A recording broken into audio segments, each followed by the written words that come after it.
Assalamualaikum warahmatullahi wabarakatuh.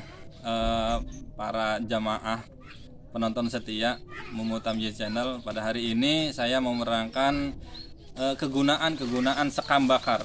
Nah, jadi salah satu media tanam untuk tanaman hias ataupun bonsai ataupun yang lainnya ataupun pertanian, ini ada namanya, salah satunya adalah sekam bakar. Ya, fungsi dari sekam bakar ini ada lima. Saudara. Yang pertama adalah menjaga struktur tanah agar tetap gembur. Jadi tanah itu kalau misalnya nggak pakai sekam bakar ataupun sekam yang masih mentah, itu tanah itu akan padat. Tanah ini kalau misalnya padat, akar itu dia nggak menjulur atau nggak tumbuh dengan leluasa karena padat.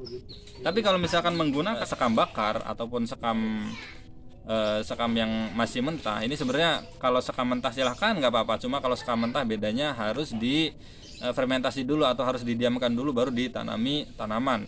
Kalau sekam bakar ini cespleng, langsung dipakai bisa.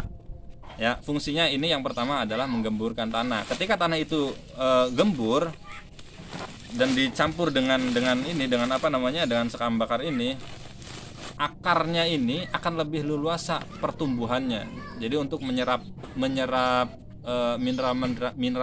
ataupun makanan tumbuhan itu jadi lebih mudah dan pertumbuhannya juga akan lebih cepat dan lebih bagus insya Allah. Manfaat yang kedua yaitu meningkatkan unsur hara pada tanaman. Jadi di dalam tanaman itu punya makanan alami, yaitu unsur hara, zat-zat mineral yang dimakan oleh tanaman. Yang ketiga, memperbaiki tingkat keasaman pada tanah. Kita ini khususnya di kampung sini itu di wilayah Pantura. Pantura itu dekat dengan laut atau bisa dibilang pesisir pantai lah. Makanya tingkat keasaman daripada tanahnya itu sangat tinggi. Nah, fungsi daripada sekam bakar ini untuk memperbaiki keasaman pada tanah.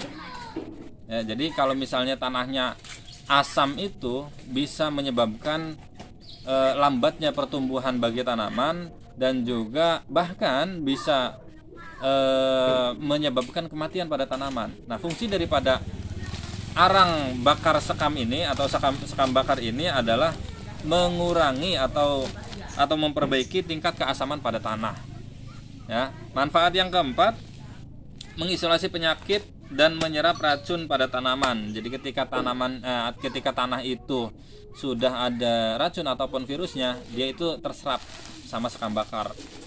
Manfaat yang terakhir, yang kelima, yaitu mengatasi tanah yang rusak. Tanah itu jadi adalah media yang dimana dia juga bisa rusak. Ketika tanah itu rusak dan dicampurkan dengan arang sekam, itu bisa memperbaiki. Jadi itulah 5 manfaat daripada sekam bakar bagi tanaman. Jangan lupa di subscribe, like, dan juga di komen. Ya, assalamualaikum warahmatullahi wabarakatuh.